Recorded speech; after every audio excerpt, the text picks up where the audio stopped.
आज हम बात करेंगे क्लास 6 मैथ्स में एक्सरसाइज 1.4 का क्वेश्चन नंबर 2। क्वेश्चन को ध्यान से पढ़िएगा और समझिएगा, उसके बाद हम यहाँ पर सॉल्व करते हैं इसको और आपको समझाते हैं कैसे सॉल्व किए जाएंगे इस तरीके के जो भी प्रश्न आपकी पाठ्यपुस्तक में है, आपकी बुक्स में है। चलिए शुरू करते हैं। क्वेश्चन क्या है? Estimate each of the following numbers to their nearest hundreds. यहाँ पर संख्याओं को पढ़िएगा। क्वेश्चन क्या कह रहा है कि इसके निकटतम, यानी यहाँ पे नियरेस्ट हंड्रेड, निकटतम जो सैकड़ा है ना, उसमें हमको इसको क्या करना है? पूर्णांकित करना है। ठीक है ना, कोई दिक्कत तो नहीं है, क्लियर है ना। अब हम यहाँ पर करेंगे क्या, इसको आप चाहे तो ये भी कह सकते हैं rounding off the following numbers. तो राउंडिंग में भी यही चीज़ आएगी, यानी इनको क्या करना है? पूर्णांकित करना है निकटतम 100 में, यानी निकटतम सैकड़े में। क्लियर है ना। अब हम यहाँ पर इसको सॉल्व करते हैं अच्छे से। चलिए, पहला क्वेश्चन क्या है? 1 2 4 6, इसको हमको नियरेस्ट 100 में कन्वर्ट करना है। तो यहाँ पर क्या करेंगे? सॉल्व लिखेंगे और इसको सॉल्व करेंगे। इसका एक नियम होता है। पहला क्वेश्चन यहाँ पर पहले पूरा लिखते हैं, उसके बाद आपको समझाते हैं, है ना। तो यहाँ पे क्या लिखा हुआ है? 1 2 4 और 6, यही है ना। और करना क्या है? तो हमको नियरेस्ट 100 में करना है। याद रखना है एक बात, आप सभी लोग क्वेश्चन ध्यान से पढ़ना। मैं ये बात हर क्लास में, हर वीडियो में आप सभी को बताता हूँ, ध्यान से पढ़िएगा। क्वेश्चन आते हुए भी गलत हो जाएंगे अगर आप ध्यान नहीं देंगे तो। ये हो गया। अब यहाँ पे करना क्या? निकटतम सैकड़े में। तो यहाँ पे गौर करिए, सैकड़ा यहाँ पे क्या है? ये वाला नंबर ना, ये हमारा इकाई होता है, ये दहाई है और ये सैकड़ा है।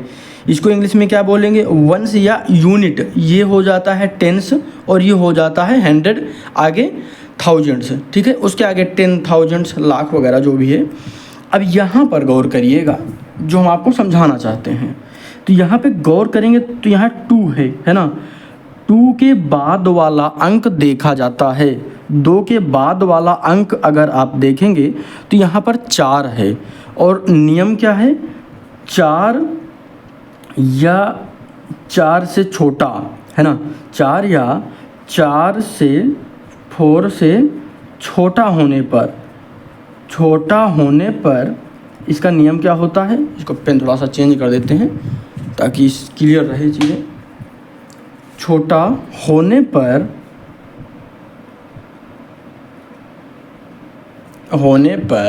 हम क्या करते हैं? ये दोनों जो डिजिट होते हैं इनको 0 में बदल देते हैं। या चीज़ को चाहे तो एक ही बार लिखिएगा। यहाँ पे हम क्या लिखेंगे? 0 में बदल देते हैं। 0 में या 0 में बदल देते हैं और आगे की संख्याओं में कोई परिवर्तन नहीं करते हैं। इसको आप चाहें तो लिख भी सकते हैं और आगे की संख्या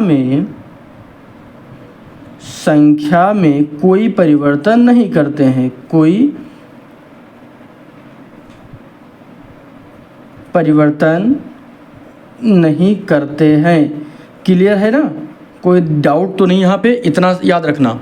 कोई परिवर्तन नहीं करेंगे, यानी इन दोनों को सिर्फ 0 में बदल देंगे, बस हो गया। तो यहाँ पे क्या हो जाएगा? 1 2 0 0, कोई दिक्कत तो नहीं है। ये हमारा हो गया। इसको आप चाहें तो, अगर ये हमने आपको डायरेक्ट तो बता दिया, लेकिन इसको आप लिखेंगे कैसे ये भी आपको पता होना चाहिए ना। तो ये भी आप देख लीजिए ताकि कोई भी कन्फ्यूजन ना रहे। इसको लिखने की जो भाषा है वो आप, क्योंकि हमने आपको समझा दिया। अब इसको लिखेंगे the digit at tens place is 4। ठीक है ना। अब क्या है? 4 है तो यहाँ पे कॉमा लगाएंगे। विच इज लेस देन, यहाँ पर लेस देन 5। अब हमने जो लिखा है इसको भी समझ लीजिए। The digit at tens place is 4, यानी जो हमारा ये नंबर है दहाई के स्थान पर उसकी वैल्यू क्या है, ये 10 है, ये सॉरी 4 है, 10वें जो स्थान पे है ये 4 है। और विच इज़ लेस देन 5, यानी जो कि 5 से छोटा है, 4 जो है 5 से छोटा है ना, वही तो हमने यहाँ पे लिखा है, जो हमने यहीं पे बताया था वही चीज़ हमने इसको इंग्लिश में लिखा है, यानी जो 4 है वो 5 से छोटा है, ठीक है, टेंस की जो वैल्यू है। अब यहाँ पे आगे लिख देंगे हेंस द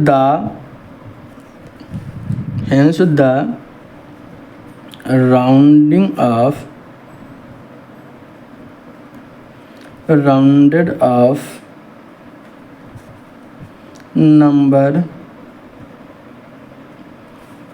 to nearest 100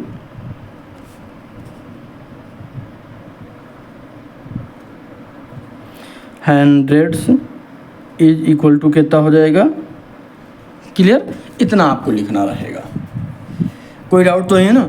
चलिए इसके बाद वाला दूसरा क्वेश्चन देख लेते हैं। तो दूसरा क्वेश्चन क्या है, दूसरा क्वेश्चन लिखा हुआ है 3, 2, 0, 5 और 7, ठीक है ना, यही लिखा हुआ है, ये वाला क्वेश्चन देखिए, ये वाला, ठीक। अब इसमें क्या करेंगे, तो यहाँ पे अब हमने जो भी आपको समझाया है इसको याद रखिएगा और इसको हम आगे आपको समझाते हैं। बहुत आसान सा सवाल है। यहाँ पे देखिए 5 है ना, अब यहाँ पे जो 5 है 5 से बड़ा होने पर इन दोनों को 0 में बदलते हैं और यहाँ पर एक जोड़ देते हैं। सैकड़े की वैल्यू की बात की जा रही है तो सैकड़े में हम एक जोड़ देंगे, इन दोनों को तो हम शून्य में बदलेंगे, यहाँ पर हम एक ऐड कर देंगे। तो यहाँ पर कितना हो जाएगा, इसको आप चाहे तो लिख भी सकते हैं और लिख लीजिए ताकि आपको कोई भी कन्फ्यूजन ना रहे। यहाँ पे लिखेंगे the digit at tens place is 5 which is equal to 5, यानी यहाँ पे जो वैल्यू है टेंस की ये क्या है, 5 के बराबर है। हमने अभी आपको जो बताया 5 या 5 से बड़ा होने की दशाओं में इन दोनों को हम 0 में बदलते हैं और इसमें एक जोड़ देते हैं। तो हम यहाँ पे क्या करेंगे, हेंस यहाँ पे लिख लीजिएगा आप, हेंस द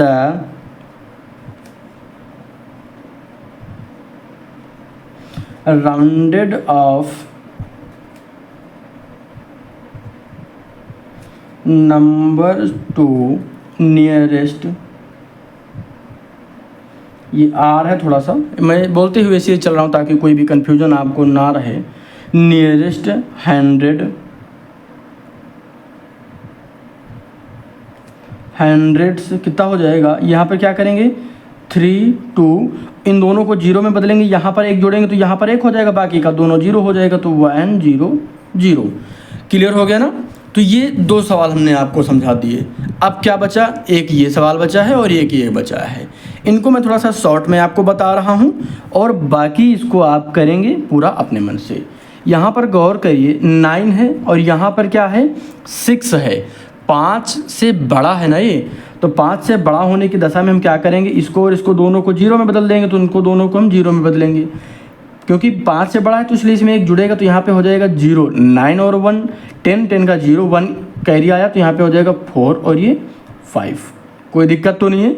बाकी इंग्लिश में जो चीज़ें मैंने यहाँ पे लिखाई उनको यहाँ पे आप लिख लीजिएगा, ठीक है ना, कोई दिक्कत तो नहीं है। इसको लिखेंगे कैसे, the digit at tens place is 6 which is greater than 5, यानी विच इज ग्रेटर देन 5 यानी 5 से जो बड़ा है। अब 5 से बड़ा होने की दशाओं में इन दोनों को हम 0 में कन्वर्ट कर देंगे और 9 में 1 ऐड कर देंगे, तो यहाँ पे हो जाएगा 0 10 है ना, 10 का 0, 1 कैरी आया, इसमें एक ऐड होगा तो 3 और 1 4 और 5 हो जाएगा। क्लियर हो गया। और सेम सिचुएशन इसमें ये भी सवाल लगेगा। इस पूरे सवाल को देखिएगा, यहाँ तक हमको कन्वर्ट करना है तो यहाँ पर ध्यान रखिएगा ये 5 है। अब इसमें हम लिखेंगे क्या, तो इसमें लिखा जाएगा द डिजिट एट, ये वाला संख्या क्या लिखेंगे इसको, the digit at tens place is 5 which is equal to 5, यानी जो 5 के बराबर है। तो यहाँ पर इन दोनों को हम क्या करेंगे 0 में कन्वर्ट करेंगे, तो यहाँ पे हो जाएगा 0 0, यहाँ पे हो जाएगा 0 0, यहाँ पे 5 में 1 ऐड होगा 6 और बाकी की सारी संख्याएं 5 ही रहेंगी। तो ये नंबर यहाँ पर कन्वर्ट होके आ जाएगा।